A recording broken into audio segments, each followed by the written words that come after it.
All right, it's the morning crew. We are back on this Tuesday, March 19th. Dan and Drew with you, also in studio with us, as you see on the Facebook. We have Adriana Kuhn and Sam Young. They are running for Francis Howell School Board. That vote comes, and listen to the crowd. My gosh, they are going crazy. Thanks, Dan. But the big election 2 weeks from today. Yes. We can't wait. Introduce yourselves real quick for our listeners again, because this is your second time now on with us. So Yes. This is a big moment for you guys. Adriana Kuhn. I'm Sam Young, and yeah, we're running for Francis House School Board, April 2nd. You can vote now, too, March 19th. Today's the first That's day right. for early voting. Yeah. So talk about where people can vote for that. Yeah, you can go to the Election Authority here in St. Louis County and the Element Church. Very good. Element Church, the place to go in Wentzville to get your early vote. And if you go to my website, I have those addresses right there on the first page if you scroll down. Well, what's your website? VoteAdrianaKuhn.com, and you can just scroll right down and see the exact locations. Is Kuhn with a C? K-U-H-N. Okay, Adriana that's what K-U-H-N. Yeah, mine's VoteSamYoung.com, so you go check that out. Awesome. So again, why now? Why are we going for a school board? Oh, yeah. So, I mean, one of the big things is we're worried about the standards in our schools, the academic excellence. I think across the country, really, and in the education system at large, we're seeing standards slip. And we want to make sure our kids are prepared for the future. I mean, we see it in what they're coming home with. And, I'll give you some examples. I have a brother who's a high school teacher on the other side of the state. He's a high school math teacher. We talk daily. In fact, I just had to refuse his call as we were starting on here because we usually talk every morning. I'm sorry. But, no, it's fine. He could take it. But in his school district, they've gone to the standards-based grading where they say we only want to make sure that kids know the final subject. That's what they should be graded on. Not all that homework, not all the prep, not that they turn stuff in on time. That's not what's important. It's that they know it at the end. Oh, my goodness. Yeah, we've dumbed it down so much. Yeah. And even if they do bad on tests, then they get a second chance and a third chance. So if you think of a multiple choice test, you could just keep taking it until so yeah, it's the school really district says, frustrating. hey, give them more than one chance. The other thing in his district is because of equity, the teachers aren't allowed to give any grade below 50%. What? Wow. Yeah. Man, that's Think crazy. about that. I Yeah. used to get zeros once in a while. So, it makes you work harder when know. you do poorly. Yes. And if we're not giving any students below 50%, our students are failing, and we're not allowing their grades to reflect that. yeah, I mean, they're told, if kids could dig a hole that they can't get out of, Right. but we don't want that to happen, right? They always have to have a chance, Unbelievable. But you're not teaching them the process of learning. They know nothing. And they literally know nothing at that point. Well, they Yeah, don't and they know any just keep moving on. consequences either. So if they're not going home and studying and doing whatever, they know, well, I can come in and take the test. But if I don't pass it, I got another shot at it. It's like, Schools have changed so much. Yeah. I mean, I'm only out of high school by 17, 18 years now.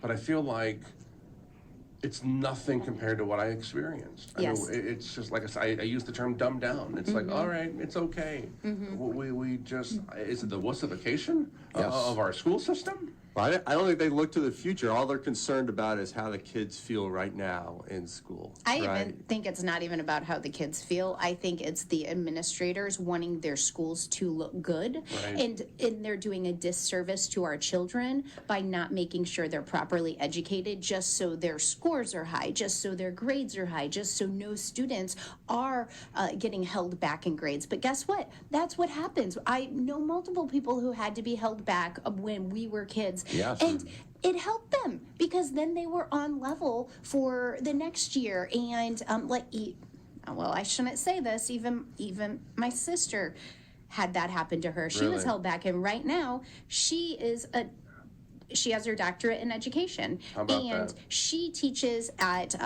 two different online university, well, not online, one's actual university, one's online, and she teaches all doctoral level classes. How about that? And That happened to her when we moved schools, and then she fell behind, because when you move schools and districts, that happens sometimes.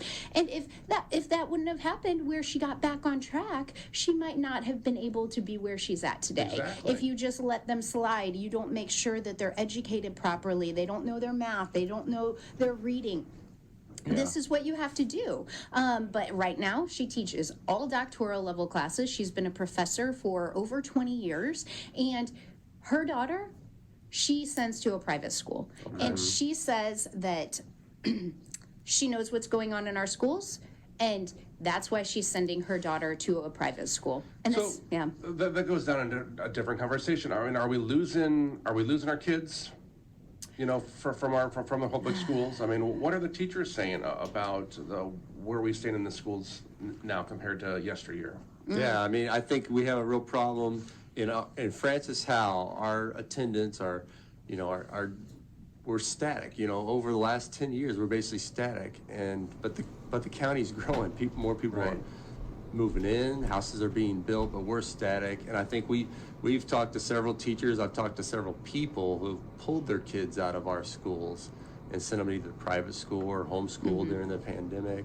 And I feel like homeschooling has become a huge thing in recent years. I think it's become more attractive to people based on what they see going on in schools. People get their kids into schools, and then they think, no, this is not what I signed up for. It has, and we have a friend that was a teacher, and now she's had 3 kids, and she's retired from teaching, but she's homeschooling her two kids. She's got a baby, but the 2 kids, and they are smart as can be. One of them is in kindergarten, going into 1st grade. The other one's preschool, but man, they are so much smarter than any other kid. I'm not against homeschooling, but at the same time, you know, we have our schools. I think we need to have our kids in school. You know, it's the setting, the environment. I mean, the communication with teachers, with students. I mean, that's so important to so many people. I agree. But we have to trust the school. Yeah, and what she's doing is that she's in a program where they have to go to a school type environment at least 2 times a week or something like that. Yeah. That's important too. Co-ops and things like that. Yeah. I know.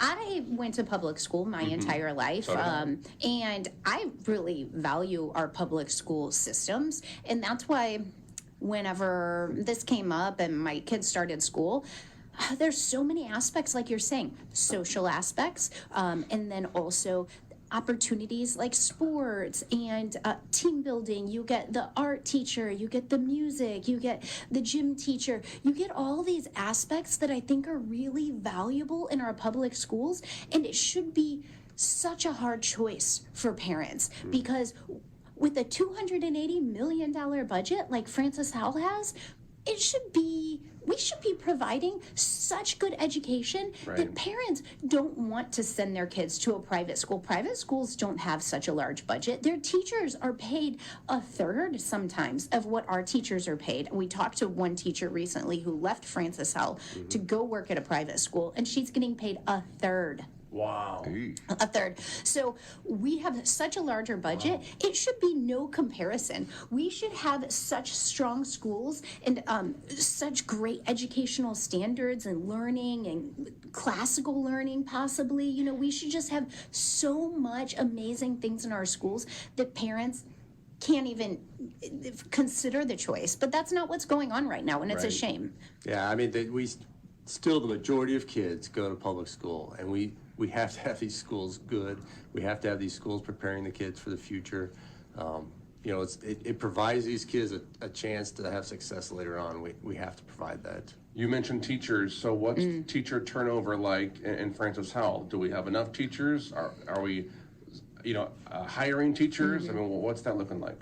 Yeah, I mean, we're going to brag a little bit. Our board just has reached an agreement. It hasn't quite been finalized yet, but we're going to have a 11% pay increase for our new teachers. Great. And we're looking to that, and then an average of 9% pay raise over the next 2 years for teachers. That is huge, because they don't get paid well. They don't get paid well. They don't get paid enough at all. Yeah, in my opinion. Ours for what get they have paid- to put up yeah. with. Exactly. Yeah. And in 2014 to 2018, and then again another year after that, our teachers had a salary freeze and they didn't receive their salary step increases. This is when the entire board, well, the majority of the board was endorsed by the NEA. So for 5 years out of the last 10 years, teachers did not get their salary raises that were scheduled. But whenever we finally had some conservatives put in and took care of some fiscal problems, 2022 was the first year they reinstated one of those missteps, and Good. this year in the contract they're reinstating again. So it took until board members were elected who aren't endorsed Right. by the NEA for teacher salary steps to get increased. So that's one thing that we're offering teachers. I just spoke with a teacher last week who said they've been waiting so long to come to Francis Howell, and a few years ago they got in here, and they're just so happy with it. So we are a sought after district. Well, that is a good thing. Let's keep talking about what we do now and where we go from here with Francis Howell, because 2 weeks from today, we're going to vote you two in. Yes. The morning crew, Dan and Drew with you, plus Adriana Kuhn and Sam Young, back with more in a moment. Morning crew on the air on this Tuesday, March 19, 2 weeks away. April 2nd is when you can vote for Adriana Kuhn and Sam Young for Francis Howell School Board. You can see their info on the Facebook page right now. And again, your websites for more information for each of you real quick for our listeners. Yes. Yeah, it's votesamyoung.com. And voteadrianakuhn.com. So Kuhn is how you spell Kuhn. Adriana Kuhn. I love it. So how can we make sure you're there and win? What are you running on?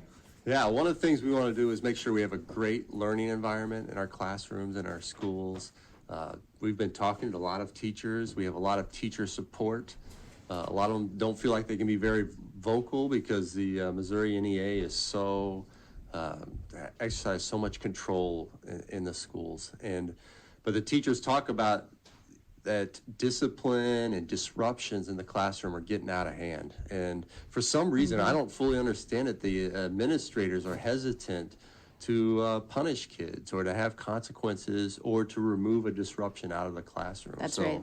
I think we need to really, it gets to be, some of these teachers talk about an almost toxic environment where they're dealing with constant disruptions. They can't get through a lesson, and they're not getting a lot of support. Teachers told me, like, they don't even necessarily always get the benefit of the doubt over what a kid says. Wow. You know, which is crazy to me. These are adults, these are trained adults, and yet we're going to give a kid the benefit of the doubt. Well, and my daughter was my daughter's a teacher. She's a music teacher, elementary music teacher, and she said that when she went to, she was in college and everything, and she has a bunch of her friends that went into teaching, and they all said, once they got there, we weren't prepared for, like you said, the discipline issue. They weren't prepared for the disruption in the classroom by one kid, one or two kids that should be out of that classroom. Yeah. And taken out and put in some sort of special learning system or whatever.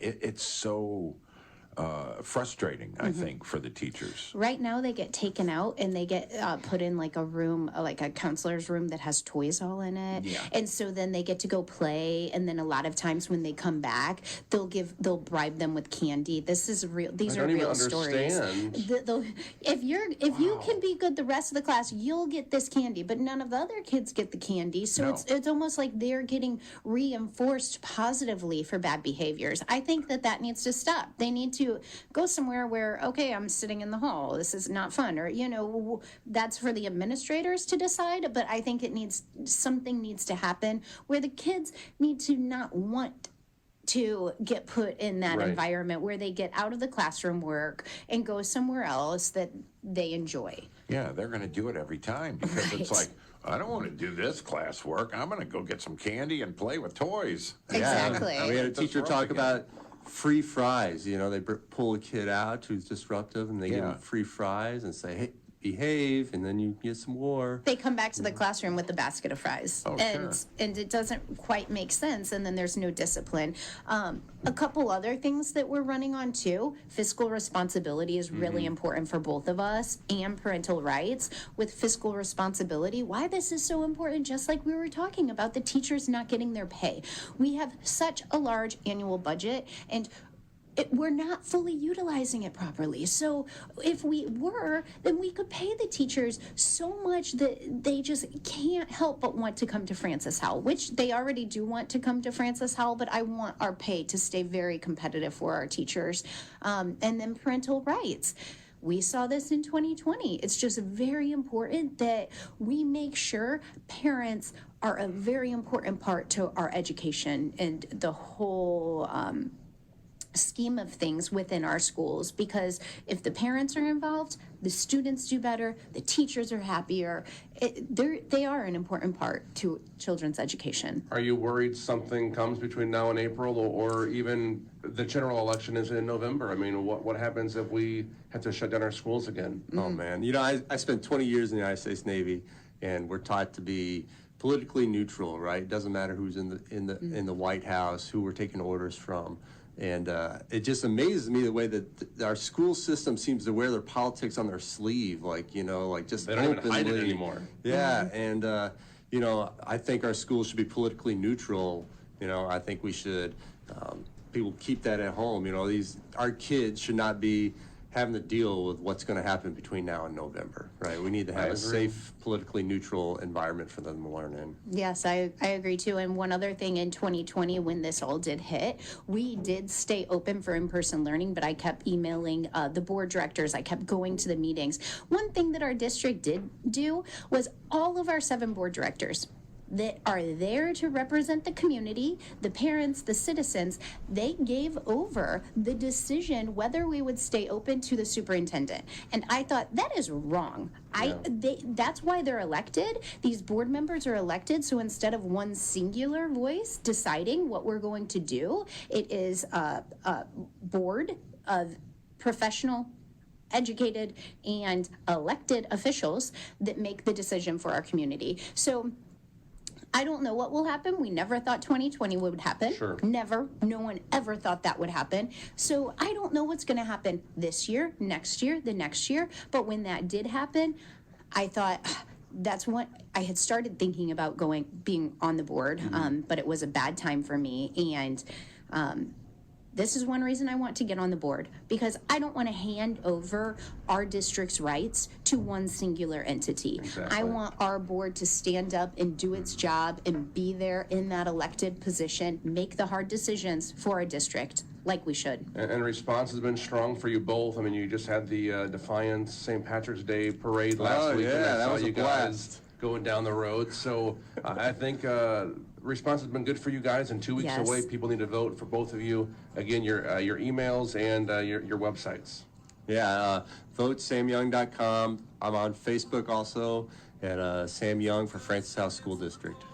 And vote AdrianaKuhn.com, and I'm on Facebook also, Adriana Kuhn for Francis Howell School District. And go like our pages and follow us, because we put a lot of information on there, and we just really appreciate the support. Go vote. April 2nd. We'll have you back on before then, too. Thank you. All right, thanks, Kuhn. Bye.